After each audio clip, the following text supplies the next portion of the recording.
제가 그 소개를 드리자면 지난 1월이죠. 남극 대륙 1786km를 69일 8시간 31분 만에 걸어서 단독으로 횡단을 하셨어요. 걸어서. 네. 요 진짜 전 세계 네 번째이자 아시아 최초인데 다시 한번 박수. 예. 아유, 감사합니다. 소감 한마디 좀 부탁드리겠습니다. 제가 보기보다 얼굴이 되게 말짱해서 왔거든요. 네. 네, 제가 사람들이 공항에 도착했을 때 너 음. 남극 갔다 온 게 아니라 남산 갔다 온 게 아니냐 이랬는데 지금 남산이 보여서 아이러니하게도 또. 아이러니하게도.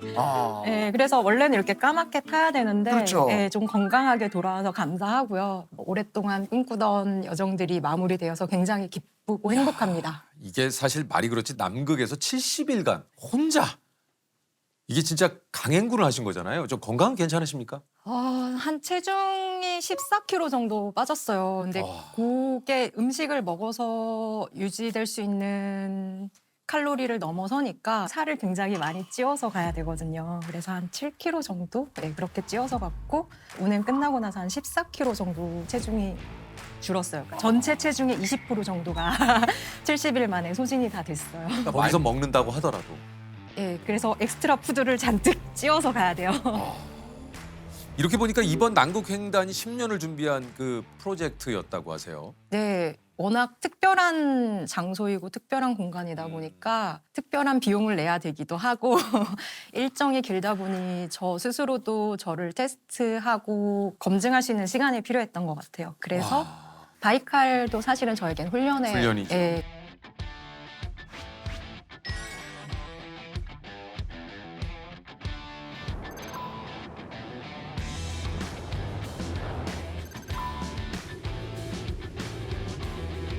시베리아도 굉장히 춥잖아요. 그래서 그렇죠. 남극 같은 환경을 찾았기 때문에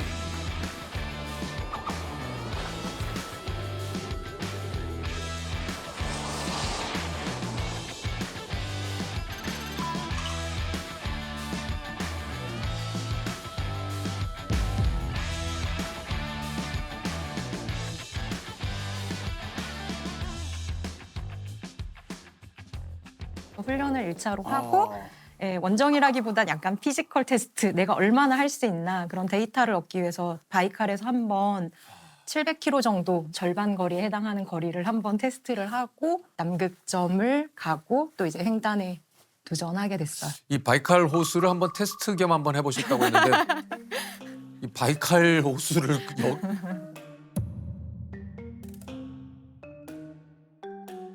여기는 며칠 걸리셨어요? 23일 걸렸습니다. 이때는 좀 어떠셨습니까? 바이칼 호수 같은 경우는 오히려 이게 얼음이라 딱딱하니까 아이젠 차는데 그 쇠가 끊어지더라고요. 얼음이 너무 단단하니까 뭐 발목이나 이런 무릎 같은 관절에 충격 흡수가 안 돼서 좀 무리가 왔었던 그런 게 조금 육체적으로 힘들었고 칼로리를 얼마나 소모할 수 있는지 의복은 어떻게 장비를 준비해야 하는지에 대한 데이터를 충분히 얻어서 남극을 좀 더 안전하게 갈 수 있는 준비를 하게 됐습니다. 이 지금 그 입고 계신 의상이 그 이제 남극 횡단을 할 때 입었던 옷이라고 하시는데. 네, 맞습니다. 근데 이게 옷 한 벌에 양말 5개만 챙겨 가셨어요. 옷은 이 자켓을 처음부터 끝까지 요거 말고도 뭐 한 5겹 정도 껴입고 하는데 갈아입을 것은 속옷, 양말 한 5벌 정도. 70일 걸은 것도 대단하지만 70일 동안 샤워도 못하고 진짜 그러시겠네요. 거기 뭐 씻을 데가 어디 있어요? 사실 뭐 한 열흘 정도 걷고 발만 좀 닦아도 되게 개운하거든요. 그러니까 샤워한 것처럼. 뭐로 닦으셨어요? 이렇게. 아니, 뭐 닦으셨다기보다 씻으셔야 되니까 이게 뭐 정말 씻고 싶을 때는 그 눈에다가 발을 비벼요. 예. 왜냐하면 청결이 또 동상에 중요하기 때문에 물집이 생기고 막 이러니까 그걸 씻어줘야지 이게 염증이 안 생기는데 닦을 수가 없잖아요. 그래서 코인 티슈 혹시 아세요? 네, 알아요. 물 접시. 네, 알죠. 그걸 하루에 한 장씩 썼어요. 한 장이요. 예, 예. 이야. 그러니까 이게 왜냐하면 의상이나 이런 것들을 다 충분히 가질 수 없는 게 내가 혼자 다 끌고 가야 되잖아요. 네. 그러니까 짐도 또 양을 좀 줄여야 되고. 네. 이게 70일 동안 있으려면 장비 양도 만만치 않을 것 같은데요. 썰매 무게가 100kg거든요. 썰매가 100kg. 네, 썰매에 들어가 있는 그 70일간에 쓰는 생필품이 100kg예요. 써서 없어지는 것들은 한 60kg 정도 되고 GPS나 침낭, 텐트, 썰매 무게를 포함한 무게가 줄지 않는 장비가 한 40kg. 다른 걸 떠나서 그렇게 준비를 하고 썰매를 나 혼자 끌고 가야 되는 거 아닙니까? 네. 산타 할아버지가 썰매만 주시고 루돌프는 안 보내주셨더라고요. 근데 그거 어떻게 그걸 끌고 가세요? 그거요. 몸에 벨트를 하고 벨트하고 썰매하고 이제 연결돼 있는 로프가 있어요. 네, 그렇게 제가 두 발로 끌고 네, 와. 끌어서 그러니까 약간 타이어 끄는 거 상상하시면 될 것 같아요. 와.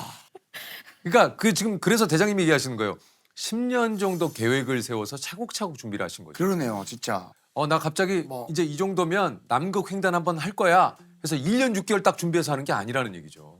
네, 그거는 좀 많이 부족해요. 그렇죠. 아, 그렇구나. 그러니까 이게 참 듣기에는 그냥 횡단 내가 의지를 가지고 잘 걸으면 되지 않을까라고 쉽게 생각할 수도 있겠네요. 아니죠. 그래서 훈련을 굉장히 많이 하셨대요. 그러게요. 네, 그러게요. 어떤 훈련들을 좀 하셨어요? 기초 체력과 장거리 체력이 필요한 거라 뭐 1, 2년 사이에 이게 만들어지는 체력은 아니에요. 그렇죠. 예, 그래서 10년 준비한 과정이 있었죠. 타이어 끄는 훈련을 좀 했고 타이어 2개를 막 저렇게 끌고. 야, 이렇게 훈련하셨어요? 네, 뭐 헬스는 기본이고요. 그 기본이시고. 네, 네.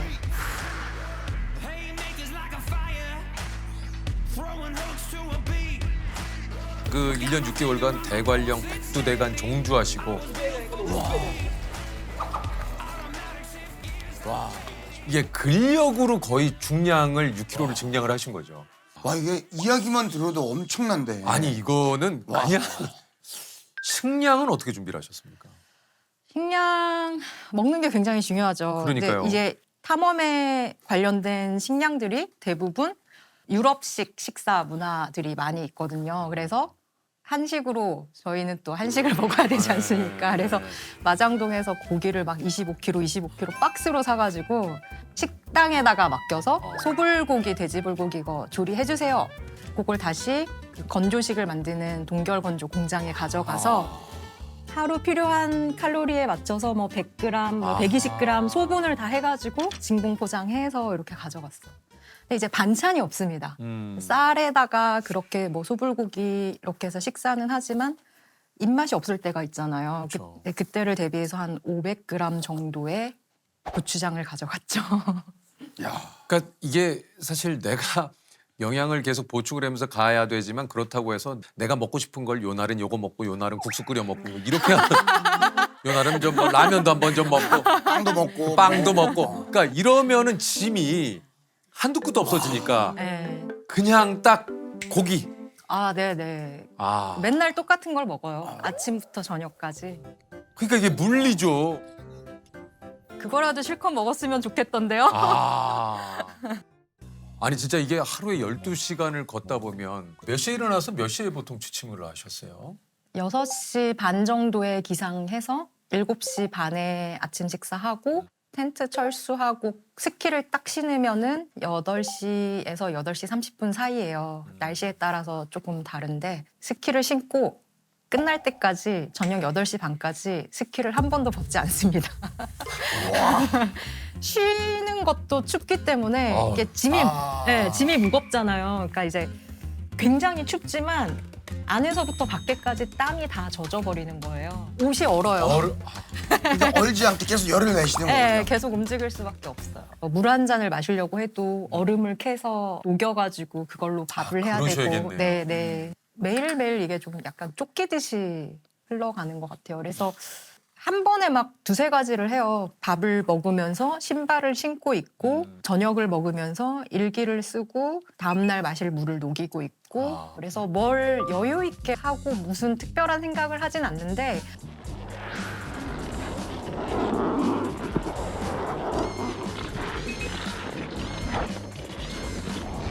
와.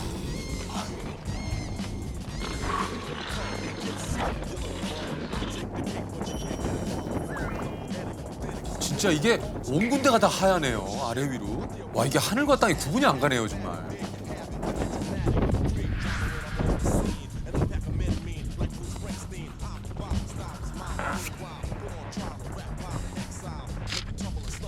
And I'm still calm and humble. You need another helping hand to swing on. I stand alone, but still you gotta bring on your Batman and Robin, Cagney and Lacey, Starsky and Hutch, but they still can't face me. And if I may make this one thing here clear, that you not to come near. Period. All I ain't working on the lyrics. Touch like a sword, that's how severe it is. And I can 횡단을 하셨을 때 남극 기온이 한 몇 도 정도 됐습니까? 고도에 따라 온도가 달라요. 그렇겠죠. 그래서 남극점은 2,840m거든요. 그래서 출발할 때는 영하 한 15도 정도고 남극점에 도착했을 때는 영하 한 35도. 온도계에 그렇게 35도가 찍혀요.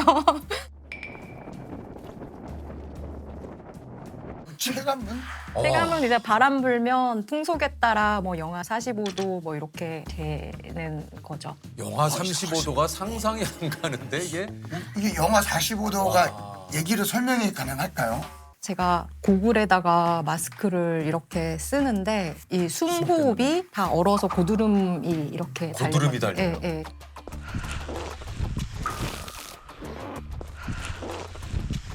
식사 시간을 하루 2끼 정도만 드셨다고 그래요. 아침 7시 반에 먹으면 저녁 9시 반에 먹거든요. 와. 점심을 먹을 수가 없어요. 너무 추워가지고. 그러니까 다 예. 끝나고 드시는구나. 예, 먹는 시간이 운행 중에 시간을 많이 쓰기도 하고 먹다가 또 체할 수가 있으니까 그래서 에너지바 같은 종류로 먹었어요. 2끼밖에 안 먹고 하루 12시간 뭐 심할 때는 15시간, 7시간씩. 야 이거 정말.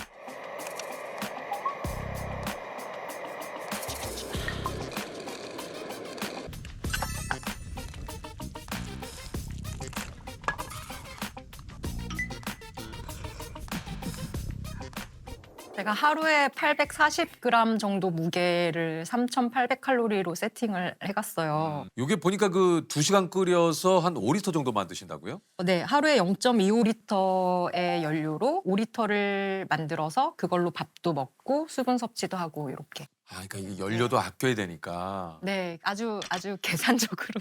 와 모든 어. 것이 좀 완벽해야 가능하겠네요. 네, 성량 관리 하나가 안 돼서 버너를 못 피우면 아. 저녁을 먹기가 힘들겠죠. 네. 아니 그 아까 이제 저 고추장 가져가셨다고 그랬는데 네. 그건 언제 이제 드셨어요? 고추장 초반에 20일 만에 다 먹어치웠습니다. 아 힘들 때 비장의 무기로 갖고 가셨는데 초장에 다 쓰셨어요? 힘들 때 생각날 때 아끼지 말고 먹자 이러고서 초반에 다 먹어치웠습니다. 먹고 나서의 어떤 공허함은 없으셨습니까? 없는 걸 생각할 필요는 없으니까. 아 빨리 잊어버리는 게 제일 네, 그냥. 낫겠네요. 이 여러 가지를 감안하고 다 갔는데도 뭐 바람도 불고 예를 들면 뭐 눈도 뭐 내려서 발이 푹푹 빠지고 그런 것도 들었어요. 이게 화이트아웃이라고 하나요? 이게 네네. 그러니까 세상이 너무 하얗다 보니까 이 하늘 땅이 어딘지가 구분이 안 간다고 그러던데요. 해도 안 보여요. 그림자가 싹 사라집니다. 그럼 그냥 백색 그 자체만 보이는 건가요?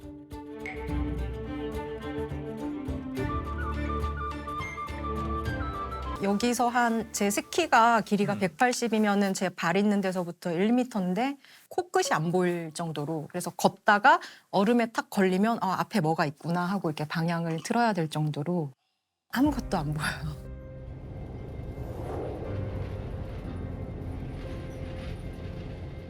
그러니까 말 그대로 방향 감각이나 이런 감각이 네네. 조금 이렇게 상실이 된다는 얘기군요. 네, 사실 그런 것은 느껴보지 않은 감각, 자극받아 보지 않은 거거든요. 방향을 상실한다라는 게. 그러니까요. 어떤 날 아침에는 출발을 했는데 제자리로 돌아온 적도 있어요.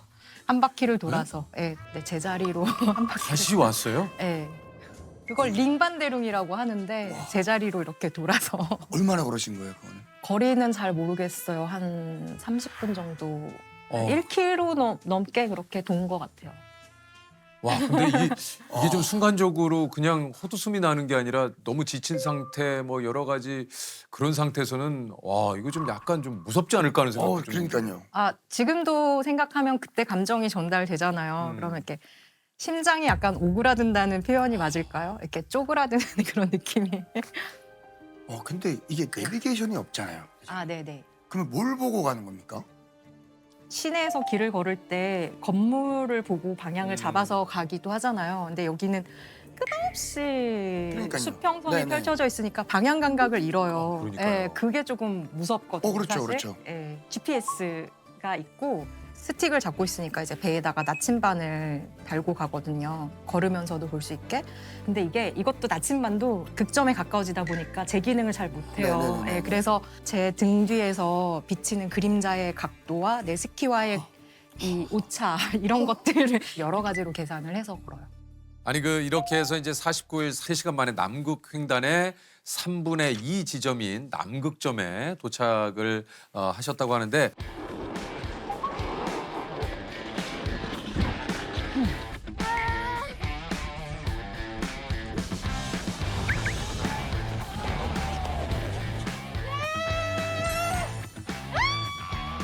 지오그래픽 사우스폴.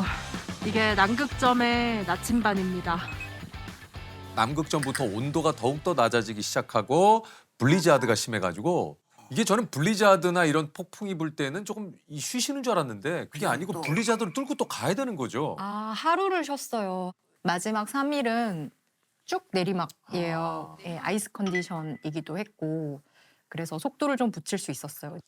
아니 그렇게 해서 2025년 1월 17일입니다. 남극 횡단 69일 8시간 31분 만에 종착점인 레버렛 빙하에 도착을 하면서 전 세계 네 번째이자 아시아 최초로 남극 대륙 단독 횡단에 성공을 하게 됩니다. 다시 한번 정말 대장님 저를 위해 박수를 쳐는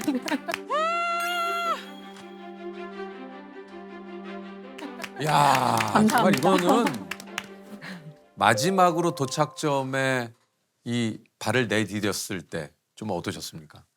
너무 아무것도 없으니까 환영의 주로 나온 인파도 없었어요? 없죠. 사실 남극점에는 뭐 미국 기지가 있어요. 그래서 사람을 만날 수 있고 건물도 있고 한데 이 길의 끝에서는 정말 아무것도 없기 때문에 하얀 수평선과 뭐 이렇게 산이 있는 정도거든요.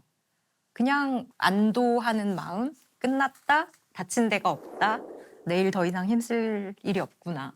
약간 그런 느낌. 사실 저도 남극점에 도착했을 때랑 길의 끝에 섰을 때는 엄청 울었습니다.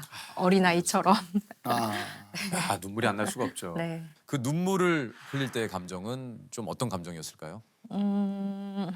길의 끝에서는 이제 더 이상 힘쓸 일이 없는 상태잖아요. 이 벨트를 푸는 순간 몸에서 한꺼번에 힘이 다 빠진 듯한 그런 정말 뭐 여러 가지 감정들이 한꺼번에 다 쏟아져 오는데 이게 해석이 안 되는 그런 이루 말할 수 없는. 네.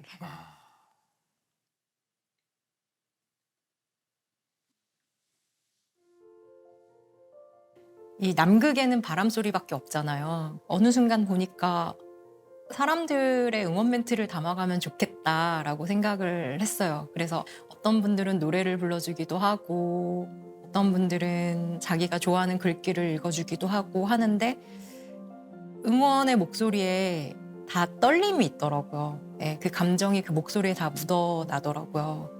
이건 혼자 걸었지만 혼자 걸었던 여정이 아니다라는 그런 생각이 들었어요.